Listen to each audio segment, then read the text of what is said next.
besar. Sila Putrajaya.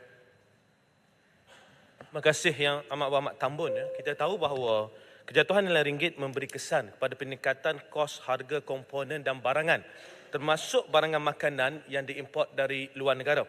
Ini bermakna dalam sektor perkilangan dan pembuatan, kos pengeluaran akan meningkat kerana kos import bahan mentah yang lebih tinggi. Dalam konteks kos sara hidup pula, kejatuhan ringgit menyebabkan kenaikan harga makanan dan barangan pengguna yang diimport atau yang mempunyai komponen import. Ini juga akan membebankan rakyat. Keadaan menjadi lebih sukar untuk rakyat apabila pada masa yang sama kerajaan mengambil pendekatan mengurangkan subsidi. Jadi gabungan kejatuhan ringgit, pengurangan subsidi serta situasi ekonomi semasa akan mencengkam kehidupan rakyat. Apakah tindakan kerajaan bagi memastikan rakyat tidak sengsara dengan kenaikan kos sara hidup? Itu satu soalan saya. Yang kedua tadi, Yang Amat Berhormat Tambun menyebut tentang OPR. Jadi soalan kedua saya, adakah kerajaan menjagakan bahawa kadar OPR akan meningkat lagi dalam jangka masa terdekat? Terima kasih.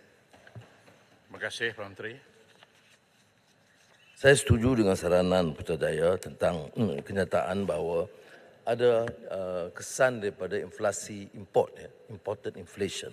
Kerana kita masih import barang makanan yang agak tinggi, termasuk yang feedlot. Dan ini menyebabkan kos mungkin meningkat.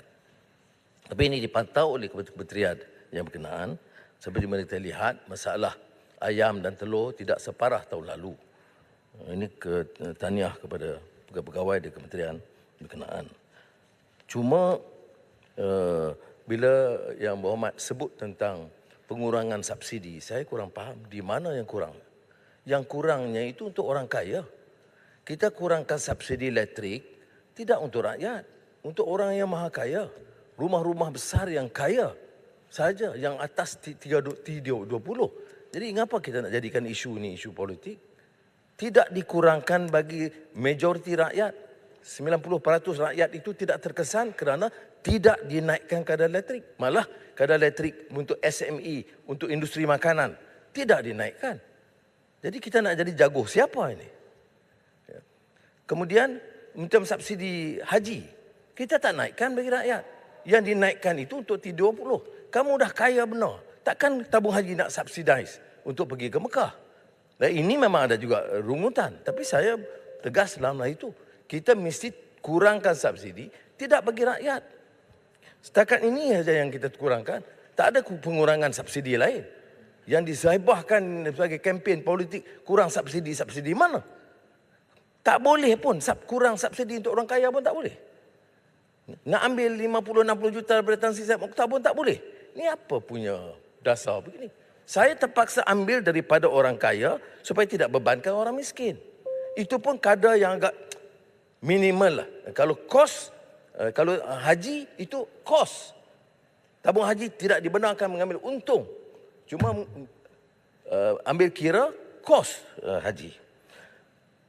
Soalan yang berikut, Yang Berhormat, tentang OPR seperti kita tahu daripada masa kerajaan dahulu, Barisan Nasional dan Perikatan Nasional, OPR ini diputuskan sepenuhnya oleh Bank Negara kerana itu undang-undang yang dibuat oleh Yang Berhormat dulu.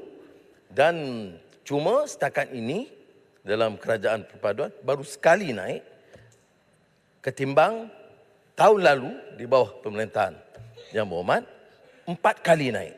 Jadi setakat yang saya boleh gesa, Bank Negara harus teliti bukan saja isu monetary, keuangan, tetapi juga fiskal dan juga keyakinan keseluruhannya.